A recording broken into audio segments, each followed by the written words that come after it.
not the game that you want, not the first half that you want. Just take me through that first quarter initially. I feel like we've been hearing from a lot of guys that Vince was just on, but maybe were there any areas where the offense could have improved in that first quarter?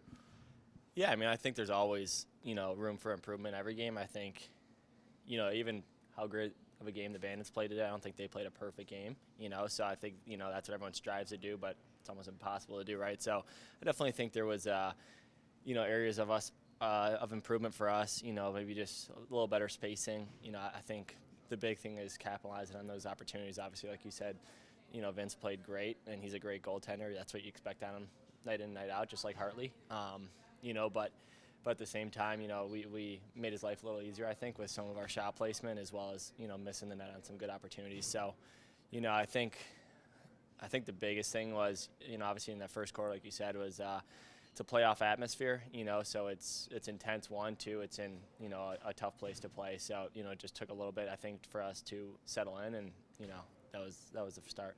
And then you guys get rolling, and the adversity that comes in, you end up going to your natural route of assisting. But how big of a factor was Holden Catoni in that second quarter, just for the offense, really driving some energy into the group? Yeah, I mean, I think Holden, obviously, is a great player. Like, he's a guy that you could count on night in and night out. I think he's obviously a tremendous player in this league. He's got a great shot. He's got great vision. So, I think just we're rolling with the hot hand, and I think he was obviously hitting his shots like usual. But yeah, I think he was huge for us to give us that boost to get us back in the game. What do you think the biggest learning point for the offense out of this game would be?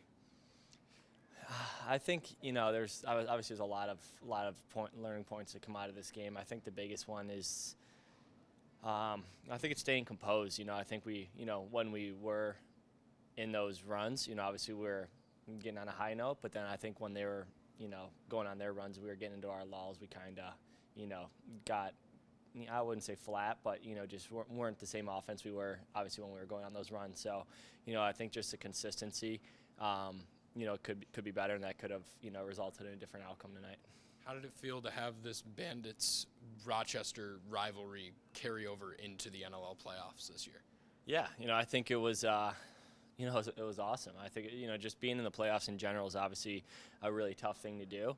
And then, like you said, it's a rivalry in general, but for it to be in the playoffs with that rivalry, I think it took, a step up, and you could feel a rivalry game out there. I think with the fans, with with the physicality out there, with the game style. So, it was awesome to play them. But at the same time, next year, I think one of our goals should, obviously make playoffs, because that home playoff game, that's such an advantage, in the playoffs especially. So, it's a tough spot, tough to tread on now. But I think it could be good for us if we all use it as motivation this summer.